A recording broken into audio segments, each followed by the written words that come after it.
வாழ்க வையகம், வாழ்க வையகம், வாழ்க வளமுடன். குருவே துணை.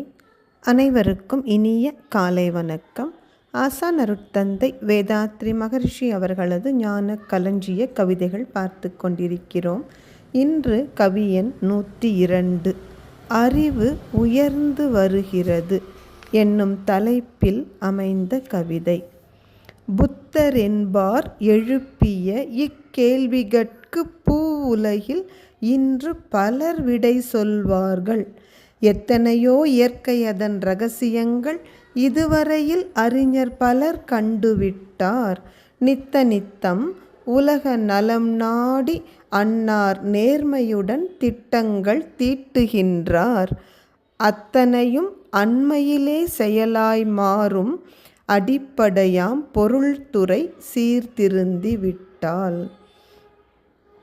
இன்றைக்கு மனிதர்களது அறிவு எவ்வளவோ உயர்ந்து விட்ட காரணத்தால், விஞ்ஞான வளர்ச்சியினால், தொழில்நுட்பத்தினால் அறிவு உயர்ந்து கொண்டே வருகிறது.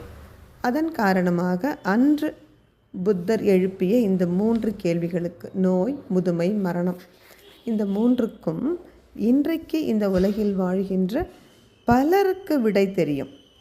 அதிலும் ஆசான் அருட்தந்தை அவர்களது காயகற்ப கலையை கற்றிருந்தால் மிக தெளிவான விளக்கம் கொடுப்பாங்க. நோய் என்பது என்ன? உடலில் ஓடும் ஜீவகாந்த சக்தியின் மின் குறுக்கு தான் நோய். நம்ம எத்தனை பேர் வேணாலும் சொல்லலாம். ஆனால் அடிப்படை என்ன? Short circuit of biomagnetism. அதே போல் முதுமை எதனால் வருகிறது? பூமியின் சுழற்சி ஒரு காரணம்.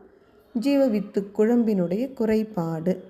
மரணம் என்பது உடலில் உள்ள ஜீவகாந்தம் அடியோடு வறண்டு போவது. எப்பொழுது ஜீவகாந்தம் வறண்டு போகும்? உயிர் தாங்கியான ஜீவவித்து குழம்பு கொட்டி விடுகிற போது உயிரும் உடலை விட்டு வெளியேறி விடுகிறது. அதுதான் மரணம்னு சொல்கிறோம். இன்றைக்கு இது நிறைய பேருக்கு இந்த விளக்கம் தெரியும். அறிஞர்கள் எத்தனையோ இயற்கை ரகசியங்களை ஒரு காலத்தில் நம்பிக்கிட்டு இருந்தோம் இல்லையா? சூரியன்தான் பூமியை சுற்றுதுன்னு. அதெல்லாம் இன்று தவிடுபடி ஆகிவிட்டது.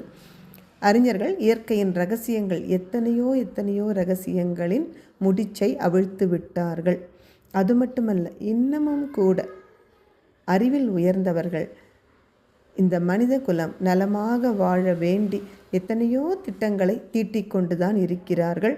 அத்தனை திட்டங்களும் வெகு விரைவில் செயலுக்கு வரும். எப்பொழுது? அடிப்படையான பொருளாதாரத்தை நாம் சீர் செய்து விட்டால். எனவே நாம் மீண்டும் மீண்டும் இந்த பொருளாதார ஏற்றத்தாழ்வை சமப்படுத்துவதற்கான வழியை உடனடியாக செயல்படுத்த வேண்டும். அனைவருக்கும் நன்றி. வாழ்க வளமுடன்.